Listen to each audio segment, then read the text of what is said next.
Yabo izinto obona ngazi ukuthi ugcotshiwe, nginitshele mina izinto ekumele nibone ngazi ukuthi nina nigcotshiwe nini, ukuthi nina anazi. Unumber 1, abantu bayakulahla, i-rejection. Yabo uma ugcotshiwe ungabuza nanombawo, umfundisi, umprofethi, oyini, umbuzo ukuthi akaze nalahla abantu, like abe alone, like ube lonely. Uma ugcotshiwe uNkulunkulu uba lonely, bayakushiya ngoba uNkulunkulu usuke efuna yedwa. Ngalesikhathi usu-lonely, angithi uzobuyela kuNkulunkulu bese uyokhala kuyena uyibuza ukuthi uNkulunkulu abantu ngibenzeni, ngabanukela. Kanti cha, ugcobo lakho liyaba-irritator, ugcobo lakho liyaqathazela izinto ongayidingi along the way, noma abantu ongabadingi along the way.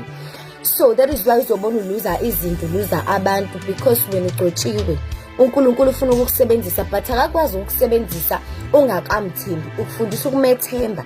Ngeke kumthemba uNkulunkulu uma kusakwazi ukuthi kube khona mina ngikusize. uNkulunkulu uzomthemba mase ngingasekho mina kade ngithembile ukuthi kumele ngikusize, bese ngikulahlile mina, bese uNkulunkulu ayangena lapho enze lento ubuyilindele ukuthi yenziwe yimina. Ila khona uzobe usuneproof yokuthi uNkulunkulu uyaphila, uNkulunkulu ukhona. Ufuna umegcobile umuntu ke ufuna ukuthi uzomthembeke, ngoba uNkulunkulu akayisebenzisi into angayithestanga. So ama-test odlula kuwona akhombisa ukuthi ugcotshiwe. Uma wena kuwukuthi abantu bake bakuqambela amanga kuthiwa wenza izinto ungazenzanga, beze bevumela ke bebe baningi bazi kahle ukuthi awuyenzanga, wazi lapho ukuthi wena ugcotshiwe uNkulunkulu. So uNkulunkulu memgcobile umuntu, ziningi izima adlula kuzona. Uke uthi uzama into noma uthi uzama i-friendship ingahlangani because uNkulunkulu ukudinga wedwa. Uthi uzama umsebenzi kwesinye isikhathi ungawutholi, ufune lo msebenzi ofunayo ungawutholi, uNkulunkulu akufunele lo ufuna kuyena, ngoba uNkulunkulu ufuna i-attention yakho. uNkulunkulu mefuna i-attention yakho akakuniki same time lento uyidingayo, uyakulinda ahambise isikhathi ukuze wenze lokho ubuyela kuyena.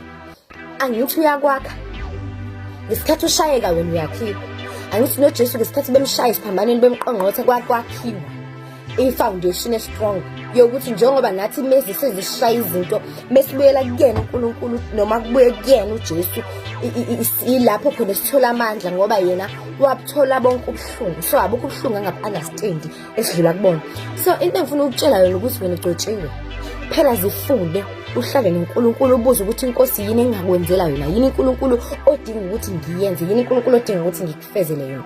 Hamba ngalamandla onawo, ngisho ngathi ubikhi kangakanani, but ngithi mina hlala kuNkulunkulu, ngoba uma ugcotshiwe ngisho wena ungasuka kuNkulunkulu izinto zizokulandela kakhulu kunakuqala, kanti ngesikhathi ubuyela kuNkulunkulu lezi